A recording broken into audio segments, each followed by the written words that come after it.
ಆತ್ಮೀಯ ಸಹೋದ್ಯೋಗಿ ಮಿತ್ರರೇ, ನಾಳೆ ಅಂದರೆ ದಿನಾಂಕ 12/12/2025 ನಾವು ರಾಜ್ಯ ಅತಿಥಿ ಉಪನ್ಯಾಸಕರ ಸಂಘ ಜಿಲ್ಲಾ ಘಟಕ ಬೆಳಗಾವಿ ವತಿಯಿಂದ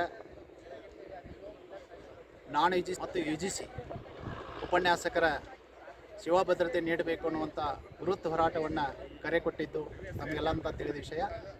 ಆ ಸ್ಥಳದ ಒಂದು ಪರಿಶೀಲನೆಯನ್ನು ನಮ್ಮ ಸ್ನೇಹಿತರ ಒಳಗಡೆ ನಾವು ನೋಡಲಿಕ್ಕೆ ಬಂದು ನಮ್ಮ ಹಿಂದೆ ಕಾಣ್ತಾ ಇರುವಂಥ ಈ ಟೆಂಟ್ ನಂಬರು 2 ಇದೇ ಇದೆ.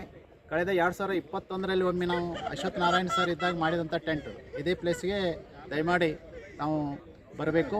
ಹಾಗೆ ಇಲ್ಲಿ ಸೌಕರ್ಯಗಳನ್ನು ಕೂಡ ನಾವು ಪೊಲೀಸ್ ಹಿರಿಯ ಅಧಿಕಾರಿಗಳನ್ನು ಕೂಡ ಸಂಪರ್ಕ ಮಾಡಿದ್ದು ಇಲ್ಲಿ ಉತ್ತಮವಾದಂಥ ಒಂದು ಶೌಚಾಲಯ, ಕುಡಿಯುವ ನೀರುವಂಥ ಸೌಲಭ್ಯ ಮತ್ತು ನಿಮಗೆ ಎಲ್ಲಿ ಹೇಳಿದ್ರು ಟೆಂಟ್ ನಂಬರ್ 2 ಪ್ರತಿ ಪೊಲೀಸರನ್ನು ಕೇಳಿದರೆ ನಿಮಗೆ ಡೈರೆಕ್ಷನ್ ಹೇಳ್ತಾರೆ. ಸುವರ್ಣಸೌಧ ಪ್ರತಿಯೊಂದು ಯಾವುದೇ ಎಕ್ಸ್ಪ್ರೆಸ್ ಕೂಡ ನಿಲ್ದಾಣ ಇರುತ್ತದೆ. ಹಾಗಾಗಿ ದಯಮಾಡಿ ನಾಳೆ ಕರೆ ಕೊಟ್ಟಂಥ ಈ ಬೃಹತ್ ಹೋರಾಟಕ್ಕೆ ತಾವೆಲ್ಲ ಬೃಹತ್ ಸಂಖ್ಯೆಯಲ್ಲಿ ಬಂದು ಈ ಹೋರಾಟವನ್ನು ಯಶಸ್ವಿಗೊಳಿಸಬೇಕಂತೇಳಿ ಮತ್ತೊಮ್ಮೆ ತಮ್ಮಲ್ಲಿ ವಿನಂತಿಸಿಕೊಳ್ಳುತ್ತೇನೆ. ನಮಸ್ಕಾರ. ಜೈ ಭುವನೇಶ್ವರಿ.